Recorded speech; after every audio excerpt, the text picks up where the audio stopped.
राम राम। आज हम श्रीमद् भगवत गीता की अध्याय 16 दैवासुर संपद्वी भाग योग का श्लोक 6 देखेंगे। एक एक चरण से बढ़ते हैं। पहला अक्षर द, आधा। द के नीचे हलंत है, यानी द आधा है। व पे है औ की मात्रा, औ। क्या पढ़ना है इसको? द आधा है और व पे औ की मात्रा है, वौ। मात्रा पे आज विशेष जोर दीजिएगा, क्योंकि आज के श्लोक में औ, आई इन सबकी मात्रा है, तो एक ही और आई की। तो ये चीजों का आप थोड़ा डिफरेंस देखें कि कैसे बोला जाता है। आधा द, व पर औ की मात्रा, तो इसको क्या बोलेंगे? वौ, द्वौ, द्वौ, भूत, भूत, स पूरा, र आधा, सर। र के नीचे अलंत दिख रहा है, यानी र आधा है। सर, ग और ग पे वापस औ की मात्रा, गौ, सर गौ। ध्यान दीजिए, द्वौ भूत, त पूरा इसलिए त में अ मिक्स किया, भूत सरगौ लोके। नॉर्मल बोलते तब तो हम इसको क्या बोलते? लोके। अब यहां पर है अवग्रह, तो के को थोड़ा सा दीर्घ करना है, उच्चारण में ज्यादा समय देना है। लोके, लोके। अवग्रह को कोई भी अ नहीं पढ़ेंगे। ओ लोके, यहां पर क्या दिख रहा है आपको? आधा स, इसको लोके के साथ पढ़े। लोकेस, लोकेस।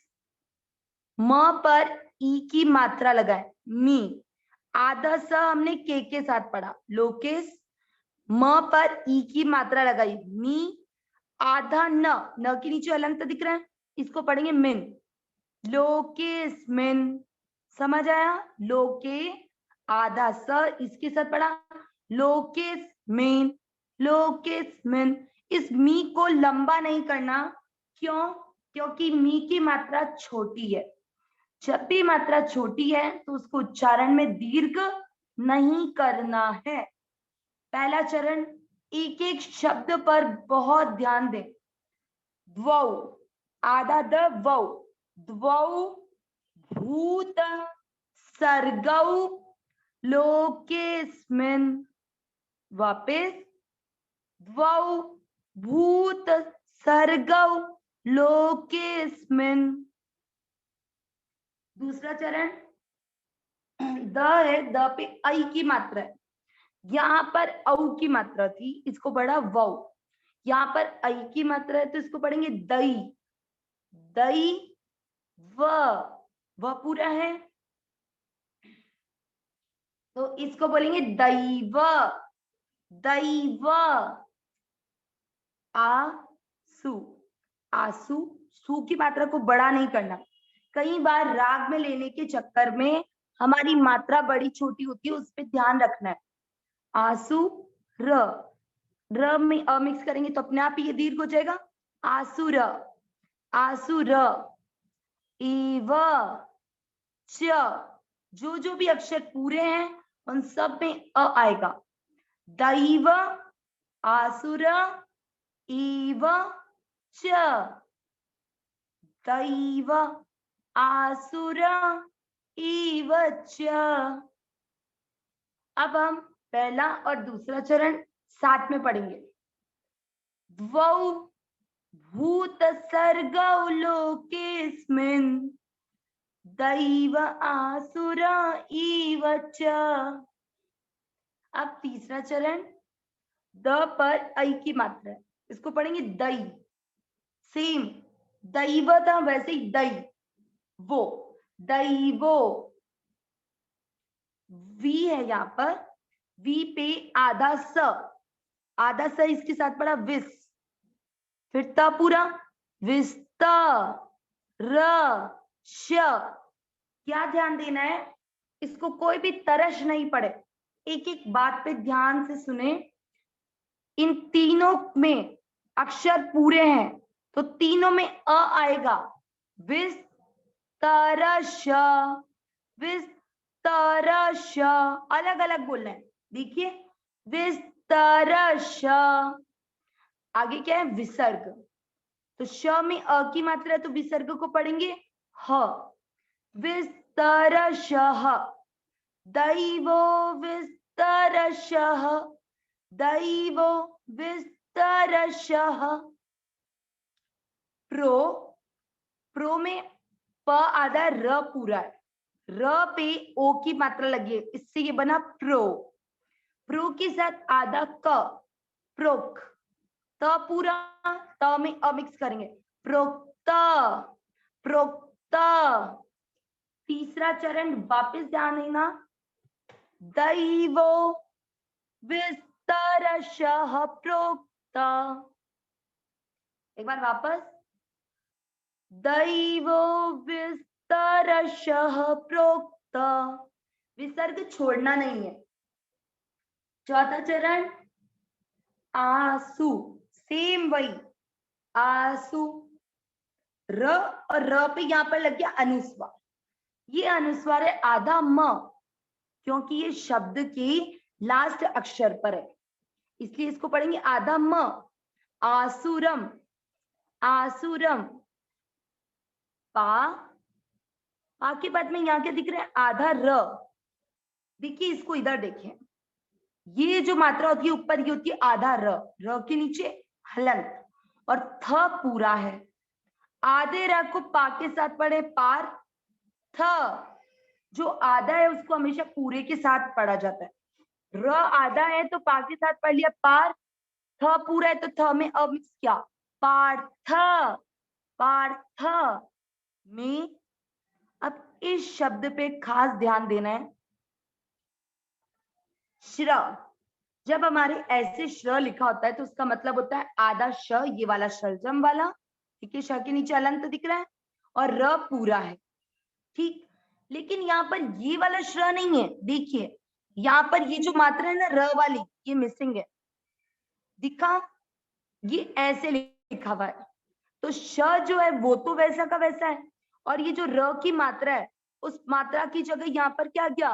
री से ऋषि की मात्रा, री से ऋषि। इसको पढ़ा जाएगा, इसको पढ़ा जाता है श और इसको पढ़ा जाता है री, तो इसको पढ़ेंगे श्री।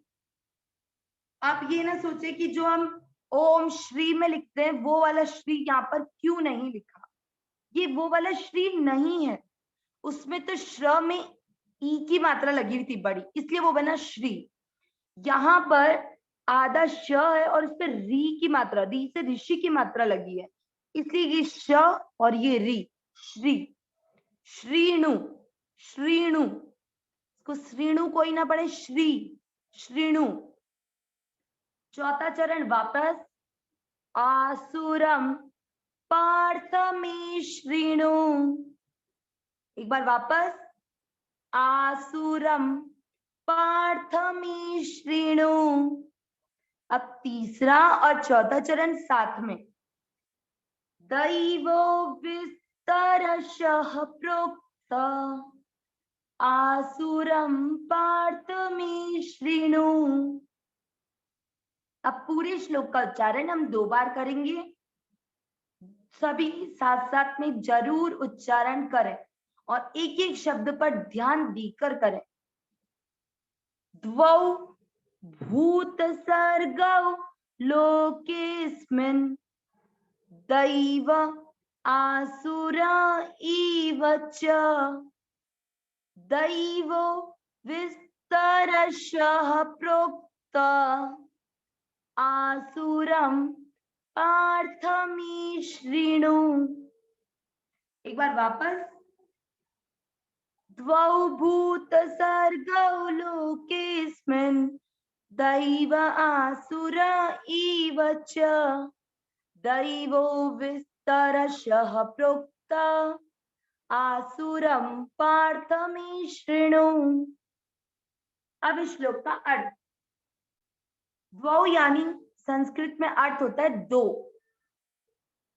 भूत दो प्रकार के मनुष्य, सर्गौ प्रकृति, दो तरह के मनुष्य, लोकेस्मिन् इस संसार में है। इस संसार में दो प्रकार के मनुष्य हैं। कौन कौन से? दैव और आसुर। दैव प्रकृति के और आसुरी प्रकृति के। इन दोनों चरण से ये हुआ कि दो तरह के मनुष्य, प्रकृति के मनुष्य इस यहाँ पर है, दो तरह की प्रकृति के मनुष्य इस संसार में हैं, एक तो दैव और एक आसुर। दैवो, भगवान क्या बोल रहे हैं कि मैंने जो दैवी संपत्ति के मनुष्य थे उनको तो विस्तार से तुम्हें कह दिया है। कब कहा? 16वें अध्याय के पहले, दूसरे और तीसरे श्लोक में दैवी संपत्ति के लक्षण बताए, आसुरी संपत्ति के लक्षण चौथे श्लोक में बताए। ठीक है, अब भगवान ये बता रहे हैं और 5वें श्लोक में भगवान ने बताया अर्जुन को कि तू चिंता मत कर, क्योंकि तू दैवी संपत्ति की लक्षण वाला मनुष्य है। अब भगवान बोल रहे हैं कि मैंने तुम्हें दैवी संपत्ति के बारे में तो विस्तार से बता दिया, विस्तार से प्रोक्त बता दिया। आसुरम, लेकिन आसुरी प्रकृति को पार्थ, पार्थ किसका नाम? अर्जुन का। मैं, मुझसे शृणु, सुनो। भगवान ने बोला कि दो तरह के मनुष्य संसार में हैं, एक तो दैवी प्रकृति के, एक आसुरी प्रकृति के।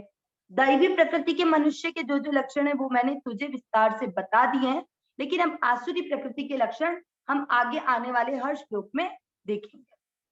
नारायण नारायण।